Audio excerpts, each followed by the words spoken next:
What is up, leaders? So let's get right into this next one. One of my followers on TikTok sent me the following message. Pause to read.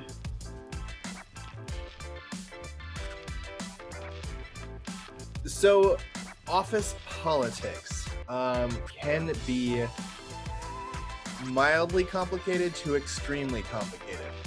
Just to kind of summarize so we're all on the same page, office politics is basically the different relationships, requirements, demands, history.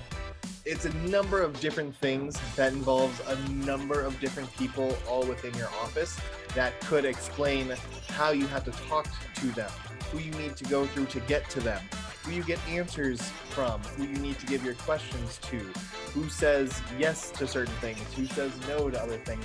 It's just a huge web of complicated interaction that nobody should like, but there are some people who do, and there are even more who still actively engage in it. So the question about how to handle workplace politics, especially if you're the newest person on the team or in the company, my answer is simply don't. Focus on developing your leadership abilities.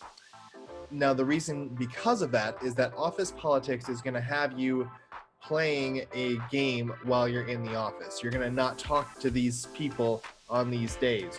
You're not going to interact with these people when they give these opinions, or you're going to support this person when it's convenient and beneficial for you or for another party. It's far too complicated, and if there is progress made, it's dumb progress, and it's not going to help you anywhere else in the universe, because nowhere else in the universe operates like your office and has the people that your office does, and the relationships and the history that they do as well.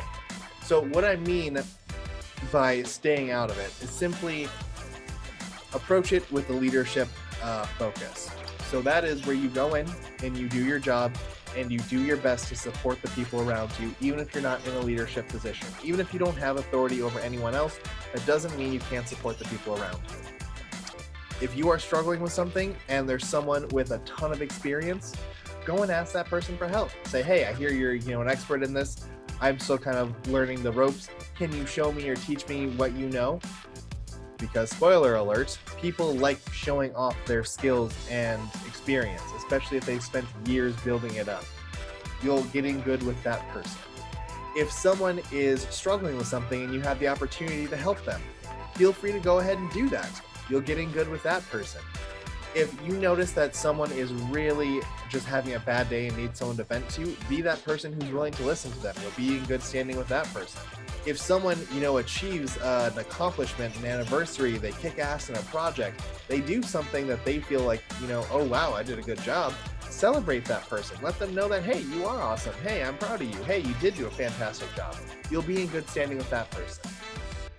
When you are a successful leader, and of course, if you're a new leader starting out, this might take some time and practice, so make sure that you give yourself time and allow yourself to practice.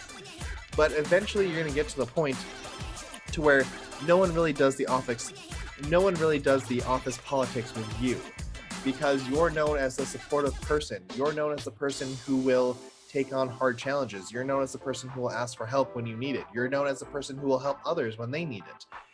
You're known as the supportive person, and that's who people want to work with.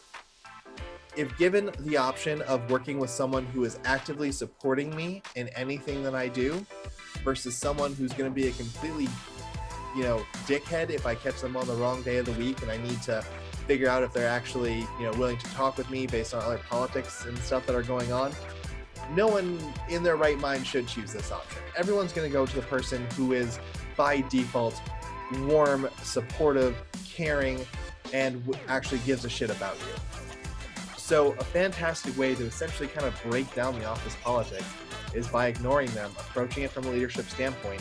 Get people to, people will naturally surround you because you're the type of person they want to be around. And when others see the type of support and interaction that you're getting, they're going to be a lot more likely to mimic your style because they want the results that you're getting, they want the interactions that you're getting, they want the relationships that you're developing and holding with others. Leadership can be contagious if done in the right environment and if done consistently. That's not a guarantee. I'm not saying it's going to happen all the time, but I'm saying it does have the potential to catch on and make a work environment a much better place, especially if it's coming from someone with authority, but that's not necessarily a requirement. So, to summarize it, to handle office politics, ignore them. Just focus on doing your work to the best of your abilities. Focus on supporting everyone around you to the best of your abilities. Ignore the office politics. Be known as the person who will help anyone if they ever need it. And the political stuff should essentially work its way around you. Like, people aren't going to get you involved in that political stuff if they know that you don't care about it and you're not going to do anything different. But I hope this video helps. Again, I cannot stress this enough. Stay away from office politics. Focus on being the best leader you can be, and I wish you the best of luck.